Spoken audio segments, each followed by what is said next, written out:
Y así fue la frase. Me voy con Colme, allí Colmenares, el camarógrafo que en este momento abre plano para esta agenda abierta. ¿Cómo están? Bienvenidos, ¿cómo les va?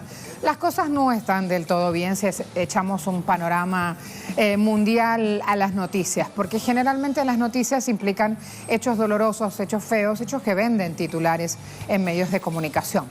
Nosotros hoy vamos a abordar con algunas de esas noticias, con nuestro punto de vista siempre desde el sur, pero además vamos a sumar un videíto como para levantar el ánimo y también mostrarles que hay buenas cosas que ocurren. En Estados Unidos este martes el presidente Trump afirmó que está listo para cerrar la frontera entre México y Estados Unidos.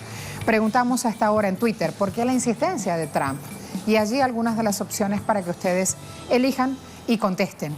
Luego, si me voy a otro punto, en Venezuela el presidente Maduro anoche decía su país es un campo de ensayo de nuevas armas. El interrogante entonces es cómo sobreponerse a estas acciones. También allí posibilidades de responder o escribir un poquito más. Y las buenas noticias en este caso, hace algunos minutos la pusimos en red social de Telesur. Cuba iniciará la entrega gratuita de píldoras para la prevención del VIH. Los especialistas ya indicaron que este medicamento puede reducir, escúchelo bien, en un 90% el riesgo de contagio en las personas que estén expuestas. ¿No les parece una notición? Acompáñanos por nuestras redes sociales en @telesuragenda_a, en Instagram @agendaabierta. Empezamos. El presidente de Venezuela, Nicolás Maduro, ofreció detalles sobre el plan de recuperación del servicio eléctrico nacional en 30 días, tras los ataques terroristas contra dicho sistema, detallando las operaciones para garantizar el flujo eléctrico en el país bolivariano. Arrancamos este plan de 30 días, el domingo pasado, desde el puesto de comando presidencial. Un plan de 30 días para la recuperación de todo lo destruido, quemado, dañado por los ataques terroristas de los días 25 de marzo, 29 y 30 de marzo. Estamos en toda la fase de recuperación con la unión de la clase obrera de Guayana. El mandatario venezolano denunció la utilización de Venezuela como un campo de ensayo para probar nuevas armas. Venezuela está viviendo la primera guerra de dimensiones no convencionales que pretende imponerse a través de los servicios públicos para un cambio de régimen dirigido desde los Estados Unidos. Es la primera guerra de carácter eléctrico, cibernética, electromagnética y física para derrocar a un gobierno democrático y legítimo. También anunció la aprobación de recursos para garantizar la distribución de proteína animal para este fin de semana en todo el territorio nacional. Autoridades venezolanas se reunieron en la ciudad de Moscú en el marco de la 14ª Comisión Intergubernamental de Alto Nivel Rusia-Venezuela, con el fin de evaluar los avances de la agenda binacional y explorar nuevas iniciativas en materia de desarrollo industrial, comercio, minería, entre otros sectores. Hoy en Agenda Abierta revisaremos las alianzas y acuerdos suscritos entre Rusia y Venezuela y qué beneficios ha traído para ambas naciones.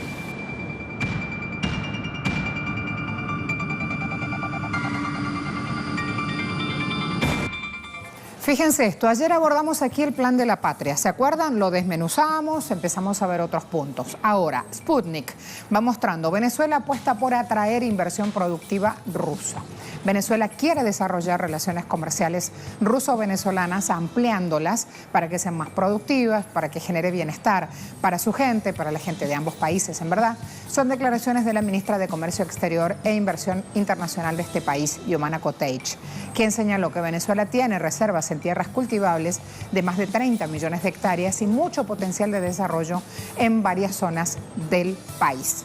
Además, sumó también, el presidente Maduro pone en situación de alerta a unidades militares de Venezuela ante planes criminales, lo dice RT. El mandatario aseguró que actualmente la oposición venezolana es conducida por un núcleo dirigente con una visión tan criminal, asesina y falto de ética. Hay cosas que no puedo decir, algún día las diré, agregó el presidente Maduro, señalando los hechos como es la peor dirigencia de oposición la que hoy está en Venezuela. Es la peor que hayamos tenido en 20 años de revolución, la peor. Declaraciones, les decía, del presidente Nicolás Maduro. Vamos a hacer una revisión ahora. Los invito acuerdos más importantes firmados entre estos dos países hasta ahora. La implementación del Sistema Global de Navegación por Satélite. Poco se habla de esto, sin embargo existe y está en marcha. La profundización de la cooperación militar estratégica, cuando se mostraron asustados porque llegaron 100 soldados rusos, la OTAN y Estados Unidos, la mayor fuerza bélica del mundo, imagínense.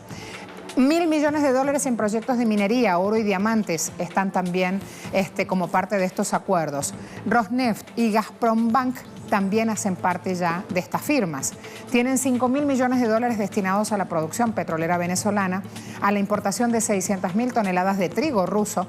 Hay acuerdos firmados en el área metalmecánica, y automotriz, para ensamblar vehículos, para producir autopartes aquí en la nación venezolana. Sobre esto también aludía el ministro de Planificación, Ricardo Menéndez.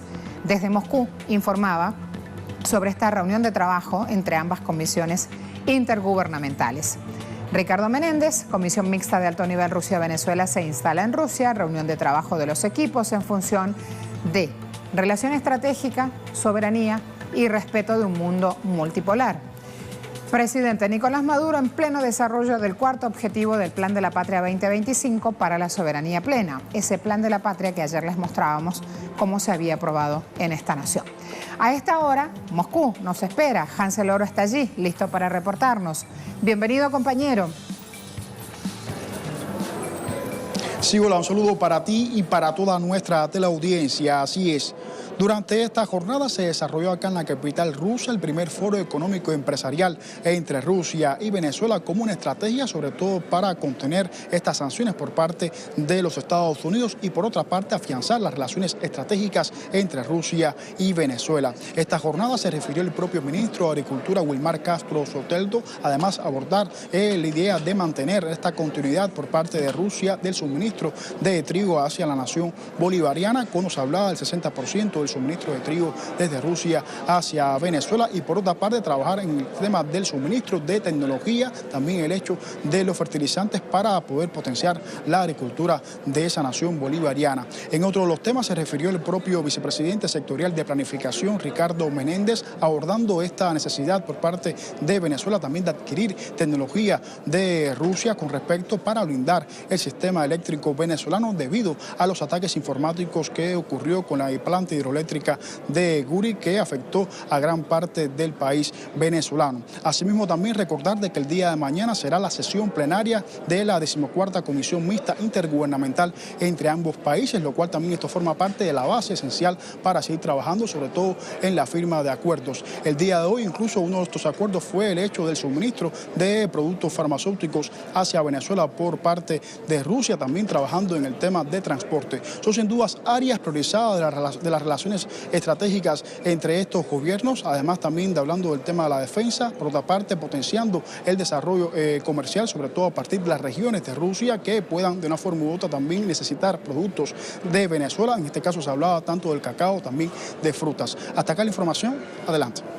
Gracias. En plena sesión de trabajo, allí venían lo que ocurría a las espaldas de Hansel, acreditado justamente para hacer cobertura de este hecho noticioso. Me espera en Moscú David Gómez Rodríguez, analista político, escritor venezolano que está residiendo allí. Bienvenido, ¿cómo te va? Muchísimas gracias nuevamente a las pantallas de Telesur, Marcela, por acá atentos a toda la situación en Venezuela y la relación con Rusia. David, sos muy joven. ¿Qué motivo te llevó a Rusia a vivir? Pues justamente la cooperación, la amistad entre el pueblo venezolano y el pueblo ruso. Estamos justamente asumiendo una tarea de formación dentro del convenio de cooperación Rusia-Venezuela. Dicen que no hay nada de todo eso que funcione. Mira cómo llegamos a una primera respuesta, David, solo con un interrogante. ¿Cómo llegaste hasta Moscú, tierra, estepa helada, que para un caribeño realmente sé que ya el solo hecho de cambiar de clima les resulta duro? Quiero preguntarte cómo se percibe justamente desde Moscú la realidad venezolana hoy.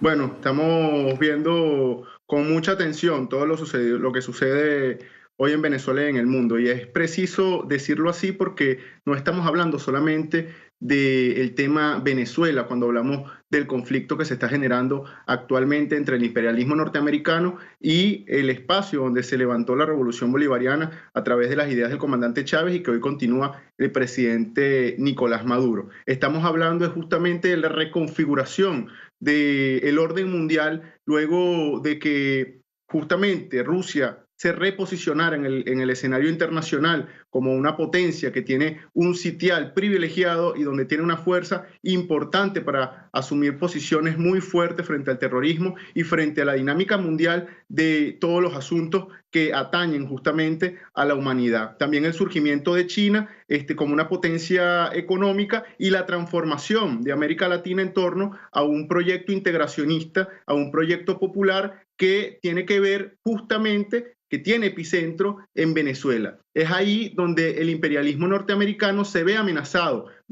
sus intereses y asume una posición agresiva de defensa del orden mundial que impuso luego de la caída de la Unión Soviética y donde se generó pues, un modelo unipolar y hegemónico por parte del imperialismo norteamericano en torno al gobierno del mundo. Aquí vemos además un resurgimiento con mucha fuerza de lo que han llamado la doctrina Monroe y asume Norteamérica una posición de dominio de toda la región. Esto pasa evidentemente por controlar a Venezuela, entendiendo que en los últimos 20 años Venezuela ha asumido un liderazgo muy importante en toda la región, creando espacios de cooperación, espacios de integración como lo es el ALBA, como es la CELAC, como son los diferentes espacios de integración en relación al tema energético, económico, al tema político, y es allí justamente donde Estados Unidos se ve amenazado y por lo cual hoy vemos una guerra híbrida, una guerra muy agresiva en contra del pueblo venezolano, en contra del Estado venezolano.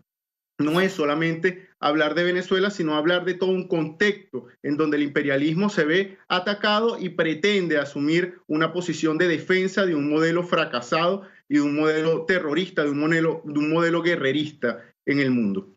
Sabes que ya vamos a mostrar en pantalla declaraciones de Lavrov, el canciller Lavrov. Estados Unidos quiere imponer un protegido en Venezuela, ha declarado él, justamente en relación a los hechos con Juan Guaidó.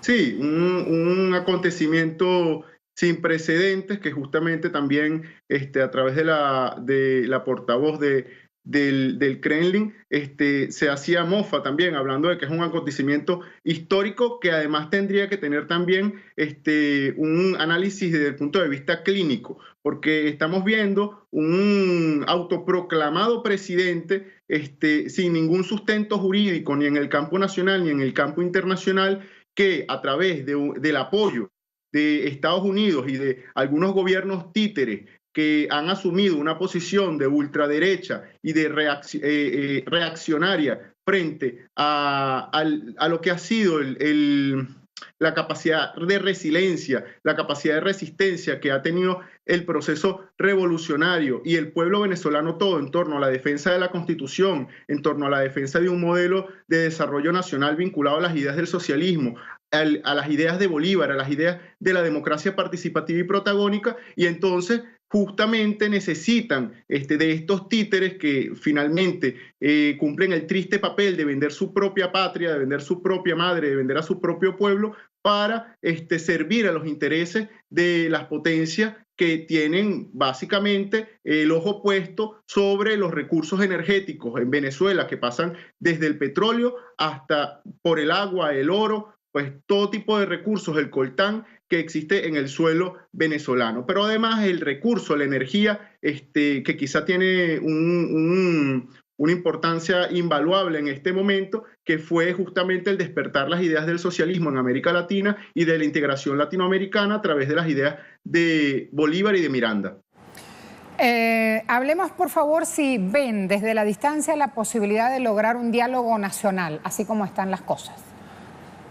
El diálogo nacional es la única opción posible para la revolución bolivariana y para el Estado nacional. Ha sido justamente el llamado del presidente Nicolás Maduro de manera permanente, utilizar la Carta Magna, utilizar la Constitución como plataforma para integrar a la sociedad venezolana y a pesar de nuestras diferencias desde el punto de vista ideológico o desde cualquier otro punto de vista, poder encontrar mecanismos para garantizar la paz y garantizar el desarrollo nacional, garantizar el desarrollo humano, como se vino garantizando en todos los años, estos últimos 20 años de revolución, a través de políticas sociales, educativas, económicas, que correspondían con los intereses nacionales y con los intereses del pueblo soberano de Venezuela. Es vital que también la comunidad internacional asuma esta posición de diálogo, asuma esta posición de concertación y vuelva a la ponderación y a las leyes internacionales con el objetivo de garantizar el bienestar, la salud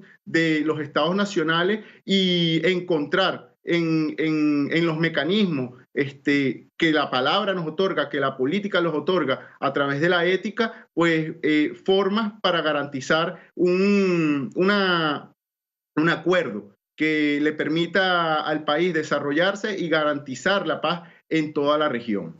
Sabes que mientras hablamos, ayer teníamos de invitado un economista, justamente entre toda la diatriba política, lo que está de fondo, los inconvenientes para levantar producción aquí, hablábamos de lo importante que es justamente levantar el agro y en eso Rusia tiene una enorme experiencia. Ya voy a mostrar un portal específico de agroeducación donde se indica la fórmula que usó Rusia para pasar de principal importador a primer exportador mundial. Y habla justamente de la campaña del 84-85, no es tan alejada la fecha, 1984-85 estoy refiriéndome, cuando Rusia marcó un récord mundial en importaciones para un solo país. Hoy, tras el fin, se exporta más que cualquier otro país. Y aquí hablan de que lo que puso Rusia como fin es el comunismo. Y creo que hay que empezar desandando justamente ese concepto para entender qué es lo que está haciendo Rusia con su crecimiento y con su plan económico en marcha. Sí, es uno de los grandes logros que ha alcanzado el presidente Putin y que a pesar de tener en este momento un crecimiento muy comedido en torno al tema económico, ha venido garantizando la estabilidad política y económica dentro del país.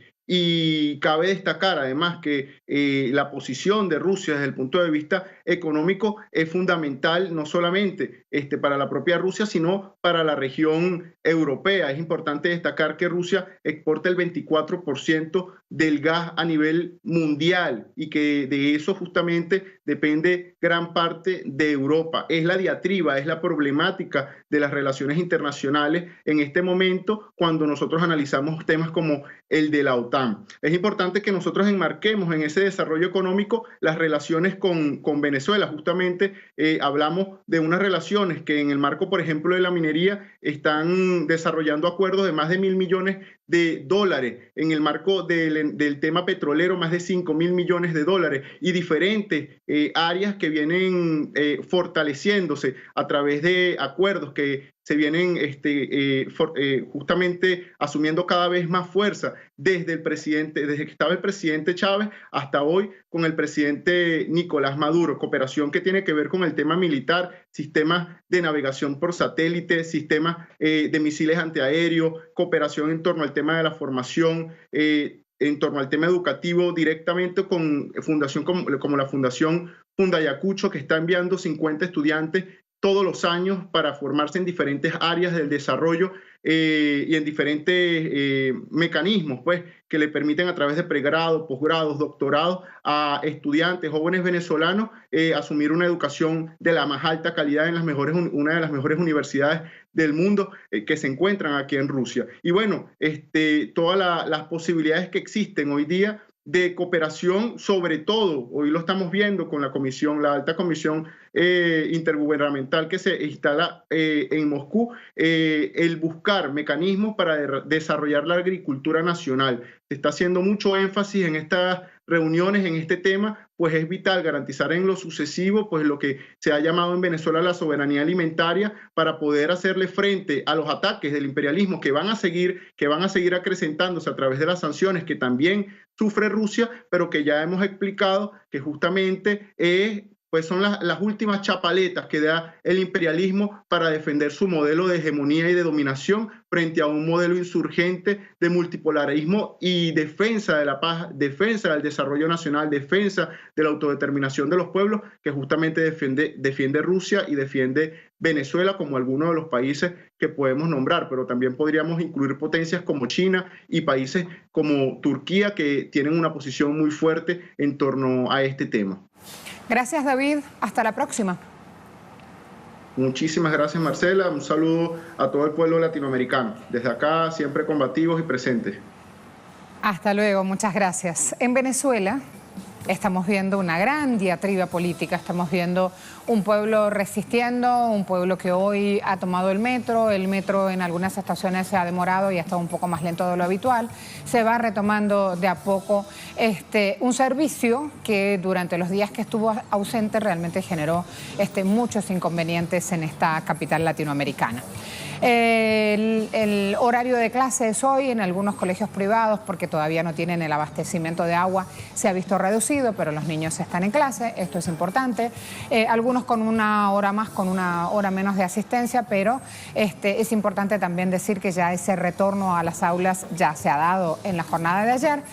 El presidente Nicolás Maduro ayer en una alocución decía que su país es un campo de ensayo de nuevas armas y esto implica justamente trazar un plan, cruzar ideas, debatir cómo sobreponerse a estas acciones.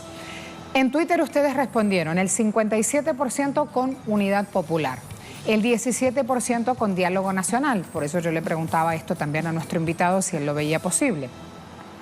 Y un 26% alude a la importancia de una gestión gubernamental y gestión popular eficiente, porque no es que solo el gobierno hace su tarea, las comunas también hacen su tarea, todos absolutamente como ciudadanos comprometidos con la patria hacemos una tarea y cumplimos un rol social. Se viene una pausa, a la vuelta hay otros temas para abordar, hoy hay conmemoraciones también, como un recordatorio, van a ver a Martin Luther King allí con la importancia de su legado, la defensa férrea y firme de la paz como gran causa mundial. Se conmemora justamente un aniversario que a él lo tiene como figura central. Pausa rápida, sigue acompañándome.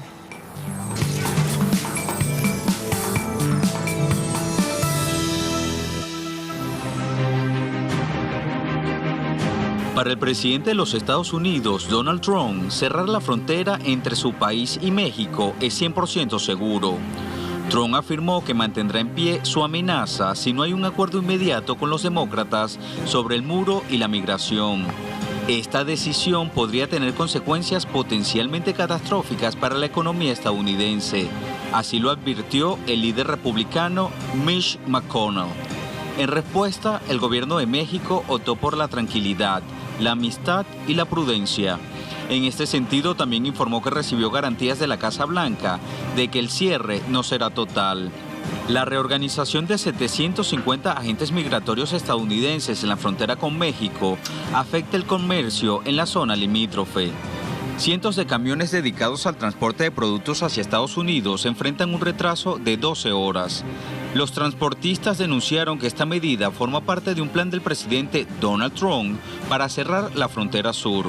Ya llevamos varios días que la amenaza que está haciendo el presidente de los Estados Unidos se está cumpliendo y está repercutiendo, afectando a terceras personas, en este caso a la industria maquiladora, a los transportistas y directamente y más fuertemente al operador, al chofer. Son las decisiones que toma el gobierno americano en cómo administran los puentes, en cuanto a su personal y esto conlleva las decisiones no tan inteligentes que se han tomado a nivel federal de ir frenando a estas caravanas de migrantes que vienen hasta la frontera a toparse con un muro porque no hay visas para ellos, no los quieren recibir en Estados Unidos, esa es la triste realidad.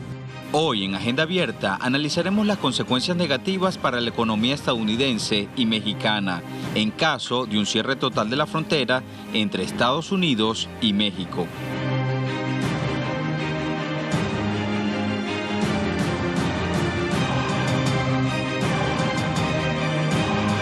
Expansión es una publicación netamente económica. El cierre de la frontera paralizará en una semana la industria automotriz de Estados Unidos, es lo que dice, y refiere que es todo el sector de la industria la que detendría actividades en una semana si el presidente Trump cumple con esa promesa de cerrar esa frontera. Allí entonces una destacada publicación cita voces, testimonia a algunos analistas del sector. Todos los fabricantes de automóviles que operan en esta planta en Estados Unidos están dependiendo de autopartes importadas de México y allí justamente el problema. Eso, la mano de obra, los fundamentos económicos, son temas importantes para ir abordando en ese sector. Pero fíjense cómo toda la economía va a estar afectada. El diario NTR dice preocupa la amenaza de cerrar la frontera. El presidente de la Asociación de Industriales Latinoamericanos también aseguró que hay incertidumbre y preocupación entre los empresarios por estos dichos de Trump. Sin embargo, confían en que finalmente no se ejecute el cierre, porque dicen ellos perderían de lado y lado los dos países. Quiero ir a esos números, a cómo está esa balanza bilateral aquí, para justamente poner en claro esta cuestión. Balanza bilateral. Fíjense cuánta cantidad de dinero cruzan en esta cuestión comercial, específicamente ambos países. 1.600 millones al día promedio. Solo el año pasado, 611.000 millones de dólares en esa frontera. 2017, 206.000 millones de dólares en exportaciones de Estados Unidos a México vía terrestre. ¿Qué pasaría entonces si se cierra esta frontera? No tiene que ver solo con la afectación a los migrantes. Aquí también aparece justamente, la plata baila el mono, pérdidas para México serían de 1.000 millones al día, paralización total del sector de las manufacturas, pérdida de 5 millones de empleos que dependen del comercio mexicano, y esos son empleos en Estados Unidos, hay que tenerlo en cuenta. Con esto se interrumpirían 700 millones de productos, leche, maíz, soja, que cruzan entre lado y lado. Aquí también mencionamos que se paralizaría la industria automotriz, que aumentaría el precio, por ejemplo, de las hortalizas y de los vegetales en Estados Unidos, porque esos son productos que llegan desde México al país. Jorge Gestoso, desde Estados Unidos, y luego Eduardo Martínez, desde México, nos van a ampliar sobre este punto. Jorge, ahora, bienvenido, ¿cómo te va? Muchas gracias. El presidente Trump insiste en que podría cerrar la frontera con México, pero no es preciso en cuanto a cuándo podría hacerlo, cuándo podría anunciar justamente el cierre de la frontera. Está hablando de que quiere seguir poniendo presión para que México deba cortar completamente el flujo de migrantes hacia los Estados Unidos. Por otro lado, la secretaria del Departamento de Seguridad Interior, Kirstjen Nielsen, ordenó hasta 2.000 agentes de la patrulla fronteriza, lo que le llaman la migra, para reforzar la frontera, los puntos de la frontera en donde dice que están entrando con más fluidez entonces los migrantes. Desde el punto de vista de cómo está reportándose la información adentro de Estados Unidos e incluso del otro lado de la frontera, hay gran malestar, ya sea a nivel general de la población, como también aquí en Washington dentro de los congresistas, porque afirman que esto podría ser un desastre económico de gran escala, ya sea para el pequeño comerciante de la frontera, como también para las empresas que, por ejemplo, el 50% de las vegetales, de las legumbres que llegan a este país y el 40% de las frutas vienen de México. La industria automotriz y otro tipo de industrias pueden ser rápidamente afectadas, algo que es completamente negativo en contra de la economía de ambas naciones. Quizás también una cosa interesante es cómo la televisión de los Estados Unidos no habla en ningún momento de la crisis, hablan de esa posible crisis económica, pero no habla de la crisis que sigue generando el tema de la política de tolerancia cero del presidente Trump, que sigue teniendo a miles de niños en jaulas separados de sus padres, y que incluso podría darse el caso de que no los volvieran a ver nunca en su vida. Violación flagrante de los derechos humanos, pero la población de los Estados Unidos ese tema no lo toca, no le preocupa. En definitiva, lo único que le interesa en este tema es si podría tener algún tipo de efecto negativo de su economía, de su bolsillo, esta sociedad, una sociedad absolutamente de consumo. Si hay o no connotaciones políticas detrás, sí, para la mayoría de los analistas se está diciendo que con ese discurso, Trump sigue insistiendo y reforzando su promesa de campaña de construir un muro de mano dura contra la inmigración indocumentada, y que eso le afirma, le afianza su base, el voto duro con el que él cuenta, con el cual está contando ya para su campaña de reelección. Gracias, Jorge. Ahora estudios. Gracias. Eduardo, por favor, adelante. Eduardo Martínez desde México también nos suma información. Bienvenido. Hola, muy buen día. Un saludo para ti y también para el auditorio de Agenda Abierta. Pues sí, las declaraciones del presidente estadounidense Donald Trump han ido cambiando de tono en esta semana. Empezaron el día lunes, desde el fin de semana, diciendo que México no estaba haciendo lo necesario para detener el flujo migratorio.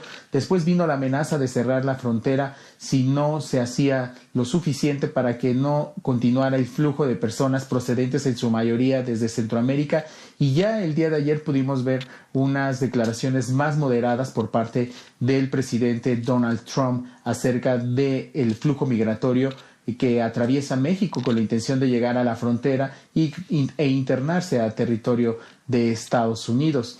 El día de ayer, el canciller Marcelo Ebrard aseguró que el no caer en las provocaciones del presidente estadounidense Donald Trump forma parte de la estrategia que ha emprendido el presidente Andrés Manuel López Obrador para no internarse o no involucrarse en este ambiente electoral en el que sí está inmerso el presidente estadounidense Donald Trump. Además, recordemos que durante esta semana el presidente mexicano también recibió la visita de legisladores demócratas quienes le hicieron o quienes le expresaron su rechazo a la política migratoria que está impulsándose desde la Casa Blanca actualmente. Así la situación en México, donde de cerrarse la frontera habría afectaciones no solamente para México, sino también para los estados del sur de Estados Unidos principalmente. Sin embargo, parece que ya esto ha quedado saldado porque también ha habido declaraciones del propio secretario Mike Pompeo, quien ha señalado que no es posible y que no hay ninguna intención de cerrar el paso o el cruce fronterizo que hay entre México y Estados Unidos. Sin embargo, nosotros nos mantendremos pendientes de las declaraciones que haga el presidente estadounidense, porque recordemos que su política es cambiante y puede ser diferente de un día a otro. Muchas gracias, Eduardo. Me espera Adolfo Laborde, profesor, investigador. Bienvenido, Adolfo. ¿Cómo te va? ¿Qué tal? Muy buenos días. Un gusto saludarlos a todos. El gusto es nuestro. Pregunto, todos tenemos claro ya que Trump quiere cerrar, y lo prometió en campaña, quiere cerrar esa frontera. La pregunta es, ¿tiene patas políticas para poder hacerlo? Allí el peligro, ¿no? Sí, muchas. ¿Sí? De hecho, es parte de la estrategia política, ¿no? Hay que recordar que está en franca dirección de la reelección, son 2 años los que faltan, año y medio, y eso pues lógicamente le va a dar puntos a su base electoral, está acumulando capital político, es una forma de negociación que rompe, repito, la tradición, los canales diplomáticos, es abrupto, ¿no? Genera una gran incertidumbre, y eso es precisamente lo que está buscando, ganar en el terreno de la negociación con México. México ha sido siempre en campaña electoral un tema muy polémico, gana terreno, no es bien vista la migración para algunas personas, despierta sentimientos nativistas, ¿no? Esto no es nuevo, es una relación muy compleja de muchos años, desde la independencia, desde la pérdida de la mitad de nuestro territorio, el programa Bracero. Hay una infinidad de hechos históricos que están ahí y que habla de un proceso migratorio añejo, pero el señor Trump, como bien sabemos, utiliza estos mecanismos, ¿no? Estas crisis migratorias, precisamente que van de la mano de lo que es la atracción del mercado laboral de los Estados Unidos, necesitan migrantes, y bueno, pues el resultado es lo que vemos, una crisis migratoria, ¿no? Por no darle salida a estas solicitudes, el cambio de la política migratoria, que de eso se habla, de México, una política migratoria mucho más ordenada, mucho más de corte humano y que se apega al Pacto Mundial de las Migraciones. Que a su vez también es bandera electoral del presidente mexicano, y ahí justamente hay una contraposición de estilos y de formas de ejecutar políticas a favor, no solo ya de los votos, como lo está haciendo el presidente de Estados Unidos, sino a favor del bienestar, como aspira AMLO a hacerlo. Creo que también allí, en esa contraposición de estilos, se ve hoy el cambio que estamos buscando todo, una nueva era humana a la hora de afrontar estrategias desde nuestros gobiernos.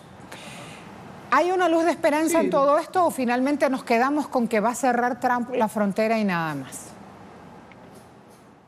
Mira, me parece que lo que puede transitar es a un gran esquema de cooperación horizontal entre los tres países, donde se ataquen realmente los efectos negativos y positivos de la migración a través de potencializar las capacidades de los países de origen. Y eso, a la larga, pues va a ayudar más a que haya políticas restrictivas y politizar aún más el debate migratorio y el debate de la relación México-Estados Unidos, que repito, esto es cíclico, pasa cada vez que hay una crisis o un procedimiento político en Estados Unidos, y pues ya al señor Trump le gusta, es un tema favorito, ¿no? El tema de la migración, el de la seguridad fronteriza y sobre todo lo que está haciendo o lo que no está haciendo México al respecto.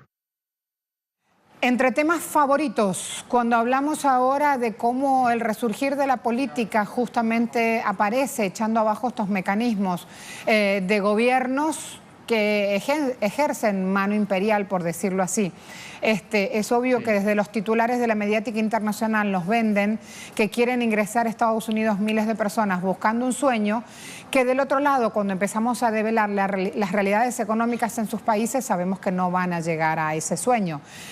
Hablamos de centroamericanos y de mexicanos, pero el grueso de esta segunda caravana madre, por ejemplo, sabemos que son centroamericanos.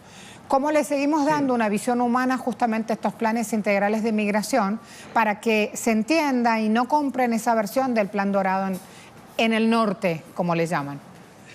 Bueno, mira, lo primero es que hay que dotar repito, de las capacidades, eso ya lo ha dicho nuestro presidente, hay que atacar el problema de la migración desde una perspectiva estructural, ¿no? Educación, empleo digno, salud, seguridad, sobre todo. Hay mucha inseguridad, no solamente en América Central, sino en algunos otros países, el propio México, y atacando esos problemas de raíz, pues yo creo que puede haber el sueño mexicano, el sueño guatemalteco, el sueño salvadoreño, el sueño hondureño. A eso se tiene que abocar la política pública de todos estos países. No lo van a poder hacer solos, hay que tener un gran fondo para detonar el desarrollo. En América del Norte podría generarse un banco de desarrollo que ya existe, pero hacia potencializar estas capacidades económicas de Mesoamérica y de México y Centroamérica, para evitar precisamente que estas tragedias que estamos viendo, ¿no? Los niños no acompañados, ¿no? La violación permanente de los derechos de los migrantes y, por supuesto, utilizar estos elementos como un botín político en campaña electoral. Muchas gracias por su tiempo, Adolfo. Como siempre, gracias, profe. Hasta luego. Allí tenían otra visión justamente sobre este tema, como para que cuando le den los titulares sobre migración y esta cantidad de personas que van a Estados Unidos en busca de un sueño dorado, sepa de qué se trata. Y también entienda qué va a pasar cuando ejecute ese plan de acción Donald Trump de cerrar la frontera. Nosotros tenemos una pregunta en Twitter, vamos a repasar las respuestas. Este martes dijimos, el presidente Donald Trump afirmó que está listo para cerrar la frontera México-Estados Unidos. Preguntamos por qué la insistencia de Trump. 46% de quienes responden a nuestra pregunta dicen por egoísmo, 36% por dinero y 18% alegan que Trump toma esta decisión de cerrar la frontera porque cuida a su país. Tienen tiempo de seguir participando y seguir escribiendo. Antes de ir a la pausa, quiero mostrarle otro punto que también está bueno de conocer.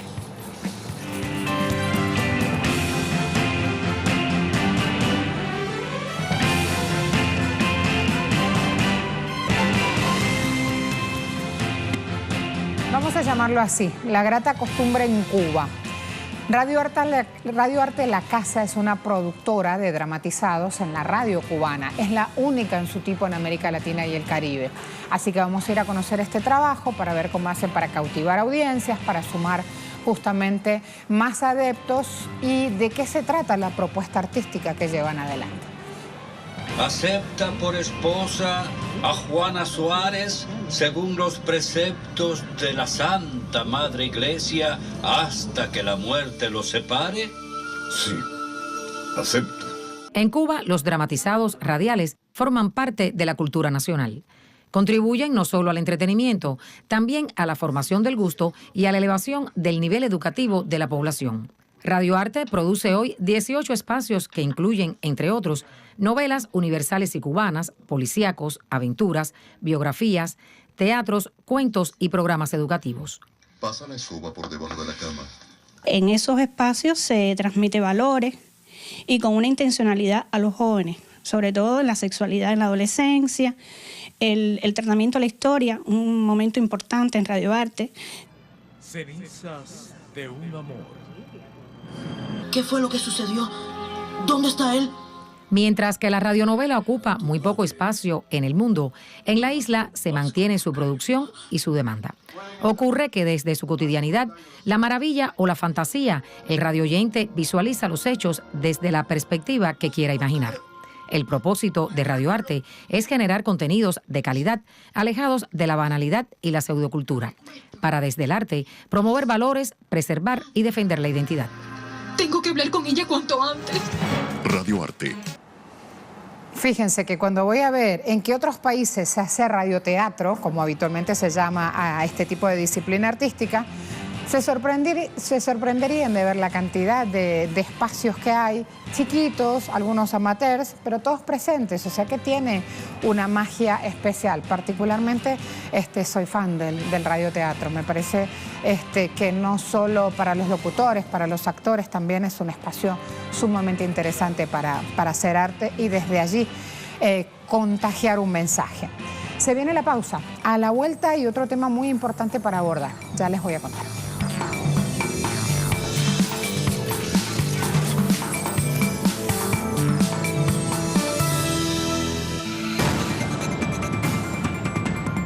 Este jueves culmina la cumbre de cancilleres de la Organización de Tratado Atlántico Norte en Washington. El encuentro coincide con el aniversario número 70 de la organización, que nuclea a 29 miembros y 21 invitados. De forma paralela a estas actividades, varias organizaciones civiles realizaron acciones de protestas contra el bloque militar, denunciando los crímenes cometidos en distintas partes del mundo. Previo a la cumbre, el secretario general de la Alianza Militar fue recibido por el presidente estadounidense Donald Trump y más tarde por el Congreso. Todo esto en medio de las tensiones por la financiación de Estados Unidos a la organización. El encuentro de la OTAN en Washington ha tenido como objetivo analizar la relación con Moscú y las posibles medidas en respuesta a lo que consideran una violación de Moscú al Tratado de las Fuerzas Nucleares de Alcance Intermedio. Además, los cancilleres debatieron medidas que incluyen el aumento de vuelos de reconocimiento y pasos de barcos de la Alianza al Mar Negro ante el conflicto latente entre Ucrania y Rusia.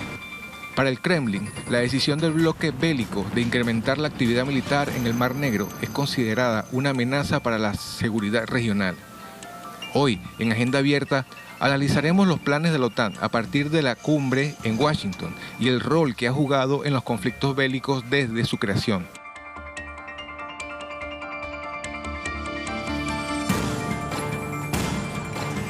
¿Qué dice el diario.es, una publicación española? Alemania rechaza los reproches de Estados Unidos e insiste en su compromiso con la OTAN. Nada menos que el gobierno de Angela Merkel rechazaba hoy de nuevo los reiterados reproches de Estados Unidos sobre una supuesta falta de compromiso con la OTAN e insistió en que el país mantiene el objetivo marcado de aumentar el gasto en defensa. Trump todo el tiempo les dice, Europa no hace nada, solo Estados Unidos pone dinero aquí, ¿ustedes qué hacen? Y bueno, ahí los reproches.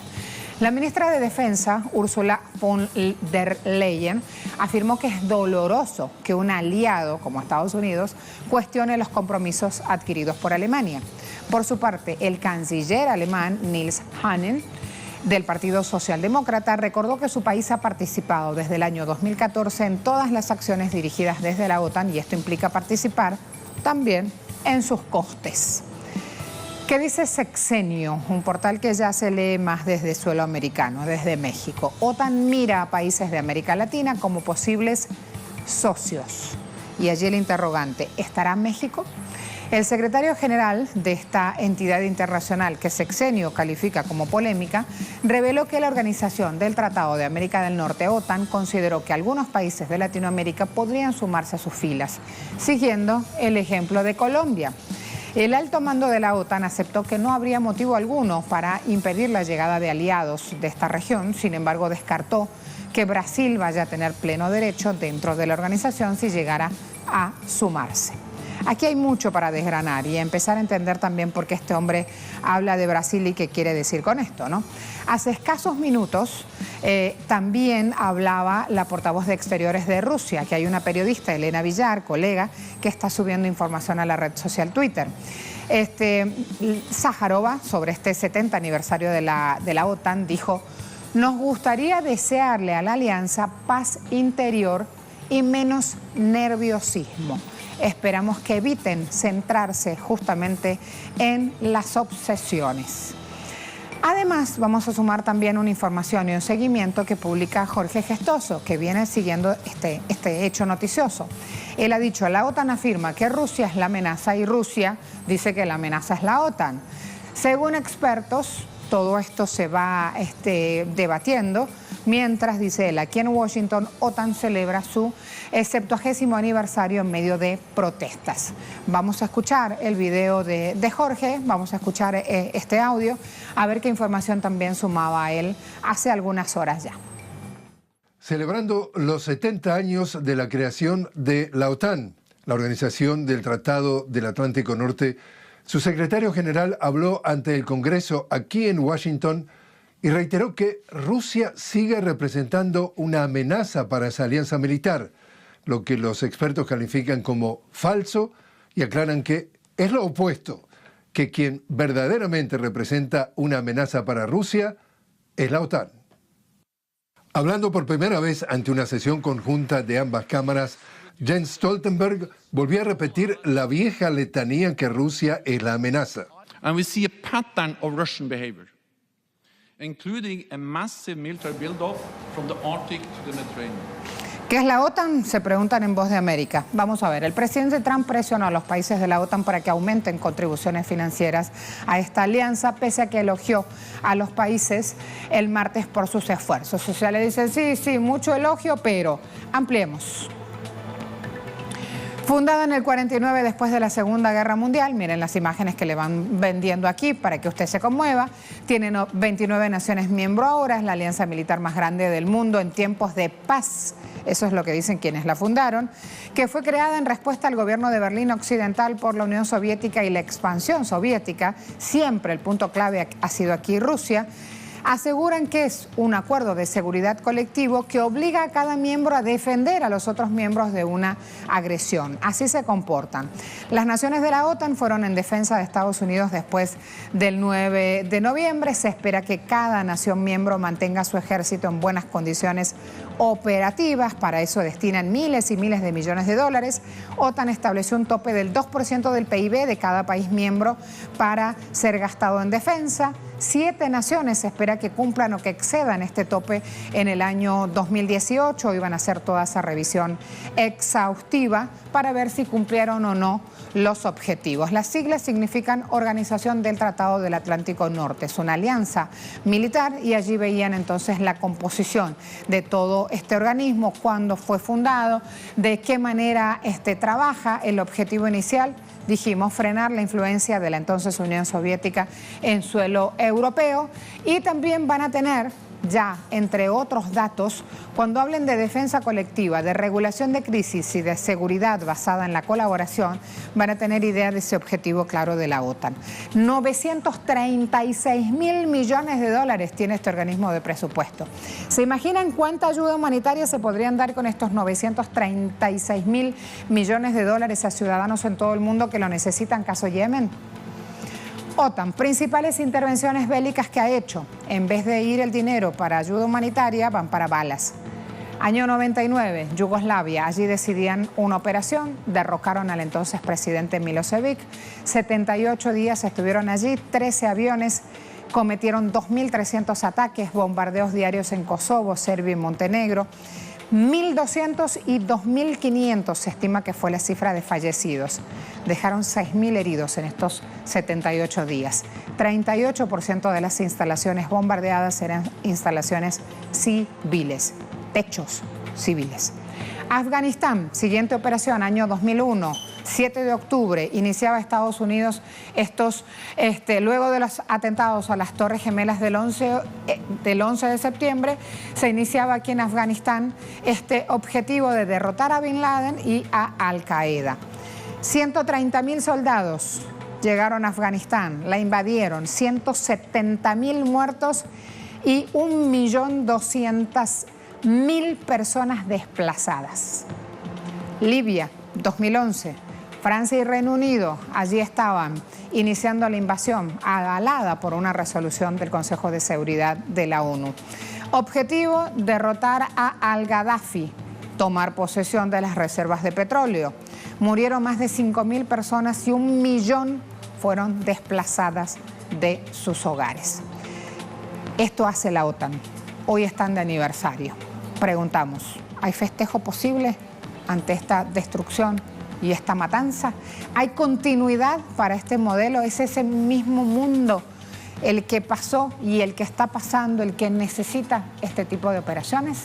Aquí hoy termina la Agenda Abierta. Lo hace con una profunda reflexión sobre los hechos, que seguramente van a seguir generando noticias a lo largo del día. Gracias a todos. Hasta mañana.